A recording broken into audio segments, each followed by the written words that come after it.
بسم اللہ الرحمن الرحیم نحمدہ و نصلی علی رسول الکریم اما بعد۔ دیکھیے، اجتماعی قربانی میں بہت سی ذمہ داریاں عائد ہو جاتی ہیں، اور اس میں خاص طور پر حساب و کتاب کا معاملہ، اور پھر جانور خریدنا، ان کی خدمت کرنا، چارہ وغیرہ کا انتظام کرنا، اور پھر قصائی کا انتظام کرنا، اور پھر یہ کہ اجتماعی قربانی میں اس چیز کا لحاظ رکھنا کہ وہ جانوروں کو بلا وجہ کوئی تکلیف نہ دے، ایک جانور کے سامنے دوسرے جانور کو ذبح نہ کرے۔ نبی کریم صلی اللہ علیہ وسلم نے اس کی ممانعت فرمائی ہے، لہذا جانور دور سے لائے جائیں اور الگ سے اس طرح کے دوسرے جانور کے سامنے اس کو ذبح نہ کیا جائے، کوئی پردہ وغیرہ رکھا جائے۔ اور پھر اس میں جلد بازی کا اہتمام، جلد بازی بالکل نہ کریں، بلکہ اس بات کا اہتمام کریں کہ کم از کم 3 ڈگے کٹ جائیں اور جانور جو ہے ٹھنڈا ہو جائے، اس کے بعد اس کی کھال اتاری جائے۔ یہ تو جانوروں کے متعلق بات ہوئی، اور ذبح سے پہلے چارہ وغیرہ کا انتظام کرنا، اور جس بندے کے لیے جنہوں نے نام لکھوایا تو اس میں، اس پرچی میں، اس گائے میں سب کا نام لکھنا چاہیے، اور اتنا ہی بتا دے کہ بھائی یہ گائے فلاں نمبر گائے میں فلاں فلاں اس میں شامل ہے۔ مزید سب کا نام لینا، پڑھنا، بتانا یہ کوئی ضروری نہیں ہے، وہ کاغذ میں جب ایک دفعہ اس کی شناخت ہو گئی، وضاحت ہو گئی تو کافی ہے۔ اس کے بعد ہے گوشت کی تقسیم کا معاملہ، تو باقاعدہ ترازو کا انتظام رکھا جائے، اور اس میں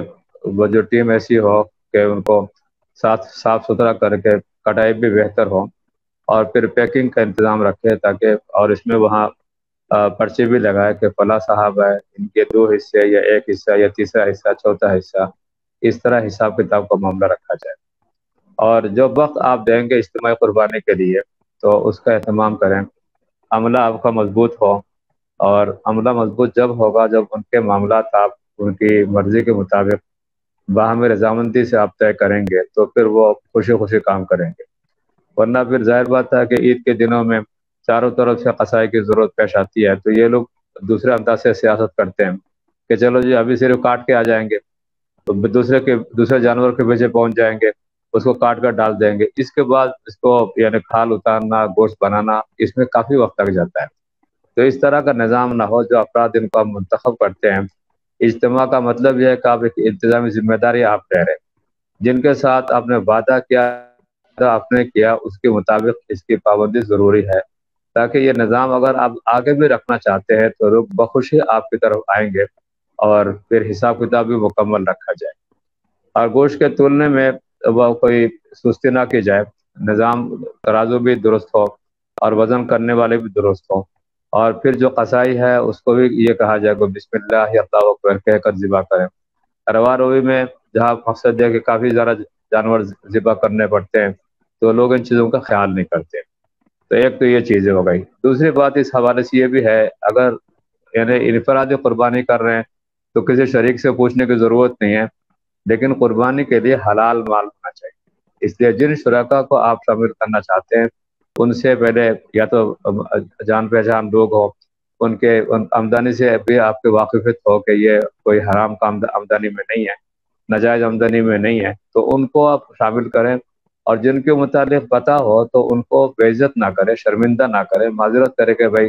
میں آپ کو اس میں حصہ دے نہیں سکتا، اس طرح کوئی نرمی سے کوئی بات کریں تاکہ ان کی دلجوئی بھی ہو اور یہ معاملہ بھی اپنی جگہ درست رہے۔ تو یہ سب چیزیں یعنی اس قربانی کے معاملے میں حساب کتاب رکھا جائے،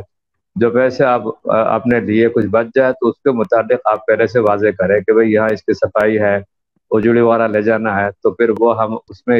میں واپس نہیں کریں گے، بلکہ ان چیزوں میں جو ضروریات ہے، پھر جو عملہ ہے اس کو ہم دیں گے۔ اس طرح ہر چیز کی صفائی ہو تو پھر انشاءاللہ اگر کچھ پیسے بچ جائے تو وہ ان کو دینا نہیں پڑے گا، لیکن اگر کم پڑ جائے تو وہاں بھی لکھیں، ظاہر بات یہ پیسے کسی کے جیب میں تو نہیں جائیں گے، کم پڑ جائے تو پھر دینا ہی ہوگا۔ تو یہ بھی آپ رسیدوں میں تمام چیزوں کی وضاحت کریں تاکہ لوگوں کو پہلے سے اس کی اطلاع ہو اور وقت کی پابندی کریں۔ انشاءاللہ اس تفصیل سے مسائل آپ کے حل ہو جائیں گے۔